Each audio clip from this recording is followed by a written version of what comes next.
acting in film and preparing for acting in scenes, and give us some good insight into what the world is like for her, at her perspective. So I thought we could start off with just welcoming you to the show. And how you feeling this morning? Good. Good? Yeah? And have you been going over the questions today we're going to talk about? So you're feeling pretty comfortable up here? Yes. Yeah, okay, excellent. So the first thing I wanted to know was, I was wondering if you prepare for your scenes, by taking some kinds of classes. Do you think classes are important, or what kind of classes have you taken? I think that is very important to take classes like improv, because it gives you a little bit more experience about acting and how to behave when you're on the set in character. All right, and what kind of classes have you taken? I've taken improv and, yeah. And you play piano and things like that too, right? Yeah. Voice lessons? Have you been taking voice lessons? I actually have, and I thought that was really fun. Yeah, that's going to be good for your breathing, right? Keeping your voice paced throughout the scene, and keeping your breathing relaxed, right? Does it teach you those kind of things too? Yes. Yes, excellent. All right, and then the next thing was, I was wondering what your first acting experience was like.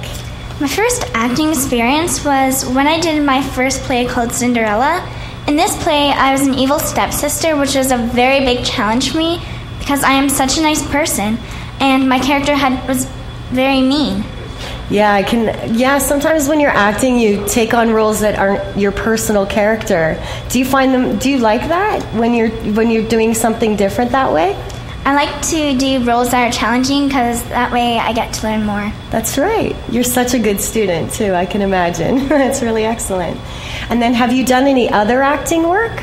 I have also done a TV series called Room 101 Bedroom Justice. In that TV series, I played a softball player, and I'm so glad to say that it will be premiering in just a few weeks. The director of the series is Rodney Merton. He also did another movie called Torn, which will be premiering on March 5th at 6 at Downtown Business Accelerator and on the big screen at Bay City, Michigan, and in Windsor. His website is Cinema Star Productions. Excellent. So how did you like working with him, Sarah? I thought it was very fun because we got to move around a lot, so I got to go to some different sets. That's excellent. So you're going to be in a TV series. That's very exciting.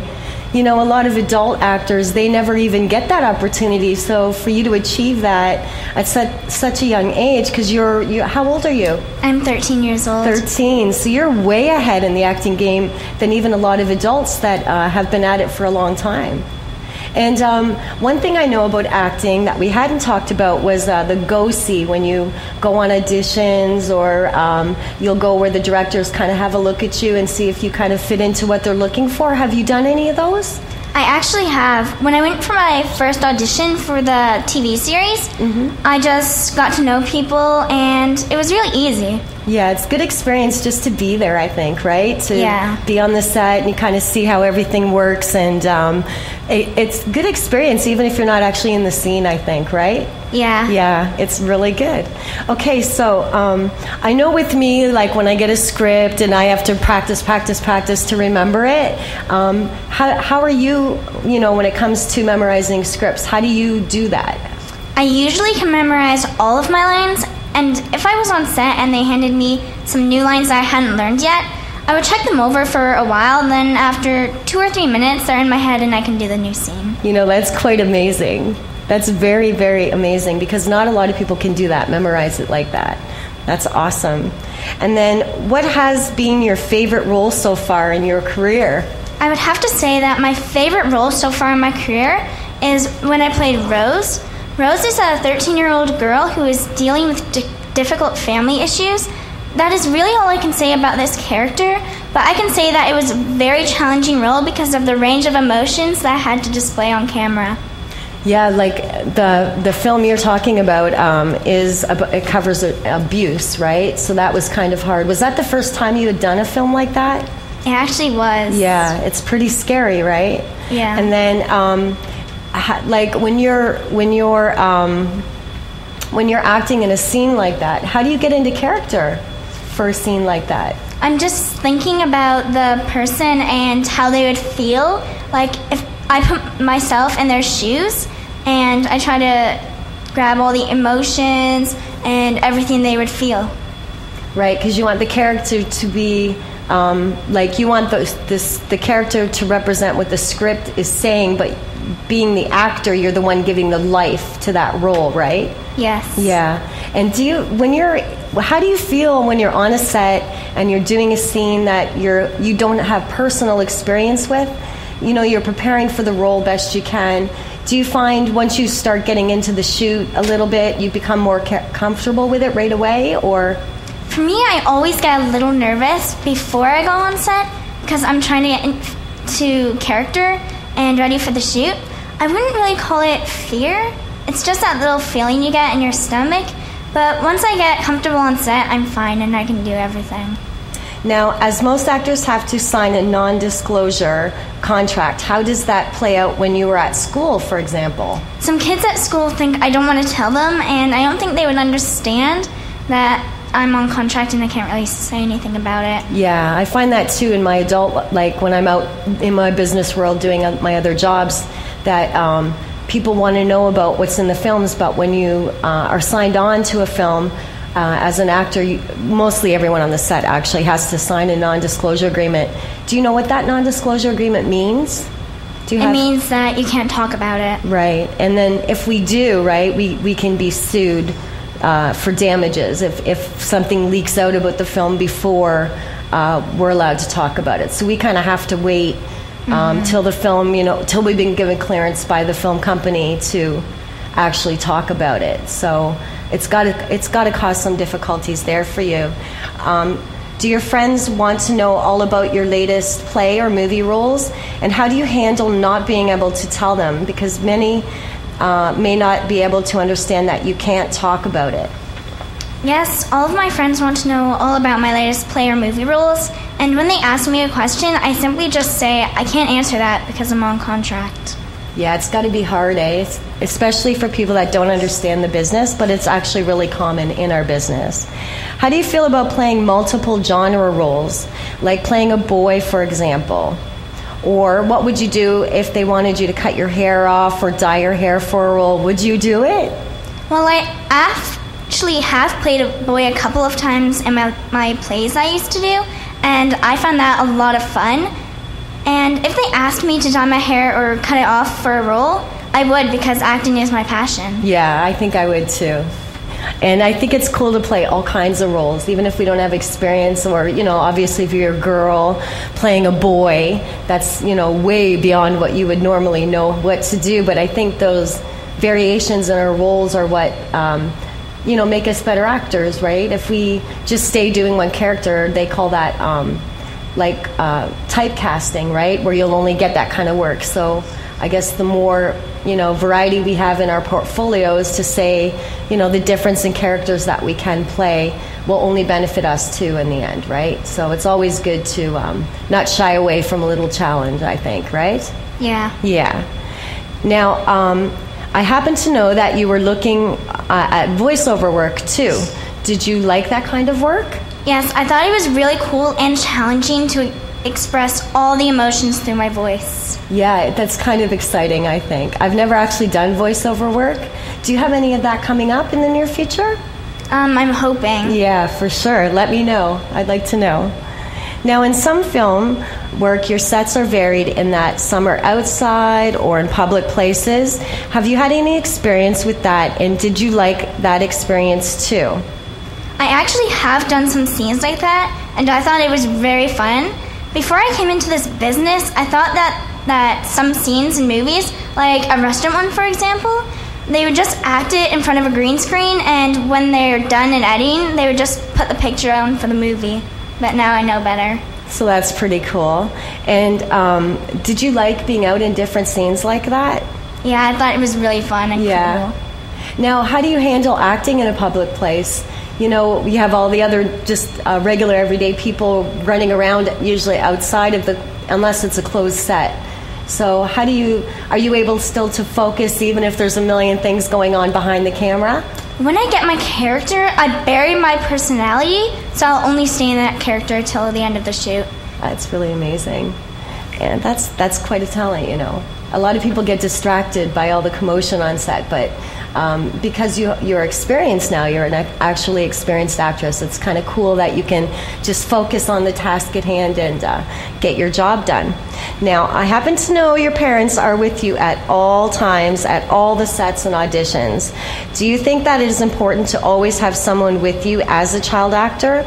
And what are the benefits of having one-on-one time with your parents when you are going to and from your acting jobs?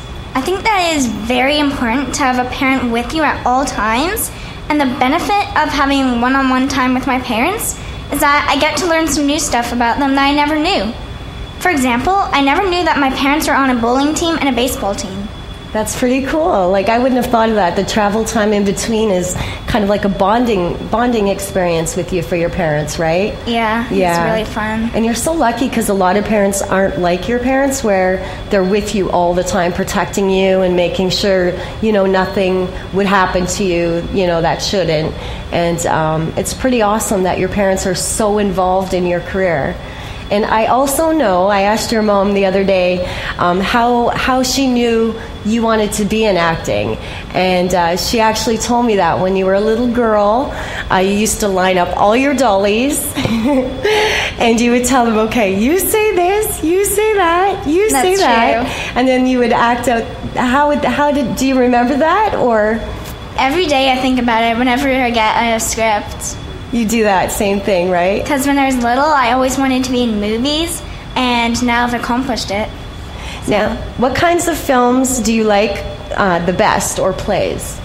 I really like films that have kids as spies and detectives, because I love to see the spies undercover and to see the detectives follow the clues to solve the mysteries, like Sherlock Holmes. Cool.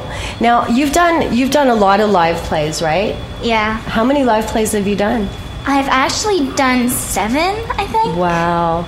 And what was your favorite out of all those? I would have to say Maleficent, because in Sleeping Beauty, I had to play an evil wizard, and that was really fun. Yeah. And what's like a learning experience you take from doing plays differently than you take from doing film? Well, one unexpected thing happened when I was doing my performance in Sleeping Beauty. My microphone broke, so I had to project my voice, and I just let it go. So you just kept going, right? The show must go on. The show must go on. That's right. Very good. And when you're doing live plays, do you like it in the fact that the audience is right there, right? You get that response from them right away? Is that like feed you when you're on stage? Do you like that feeling?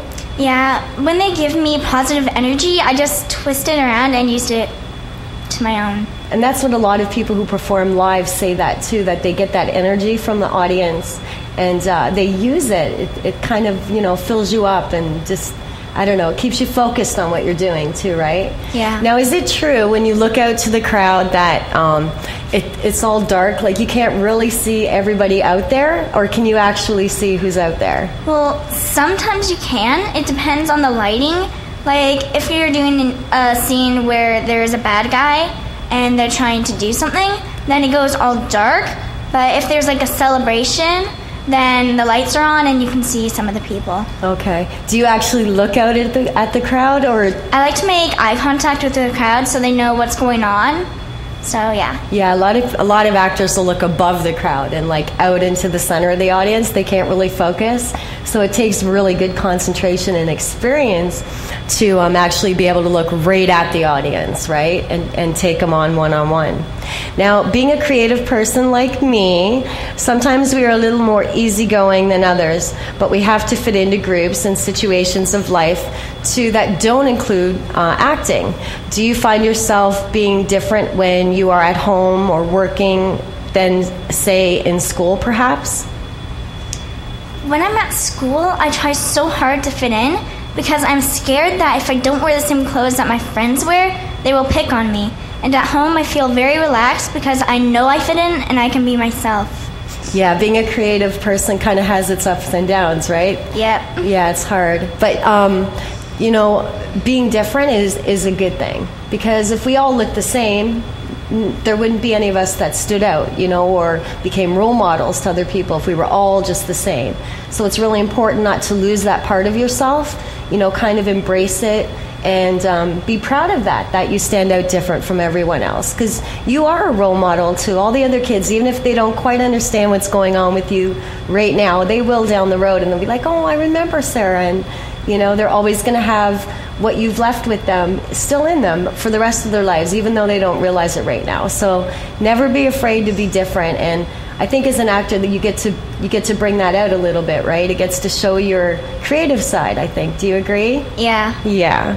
Now, what are some things you do when you're at school with your friends and, besides wearing your clothes, to fit into the groups and popular, outfits and things, what are some other things that you could suggest maybe to some other kids who are not feeling like they fit in at school, maybe with a certain group or groups? What would you recommend that they might try to do to help them with that? I would just recommend to be yourself, and don't worry if the other kids aren't being nice, because then you just go and find groups that will be nice to you and understand you. Alrighty, that sounds good, Sarah. We'll be right back with more on WDIR, Windsor Detroit Internet Radio, local, cross-border, and worldwide. Live at the Dive with WDIR, Windsor Detroit Internet Radio. It's local, cross-border, and worldwide. Online, WDIR.net. It's Windsor Detroit Internet Radio, live at the Dive. WDIR is putting together a promotions team. If you'd like to become a part of the WDIR Street Team, contact us at careers@WDIR.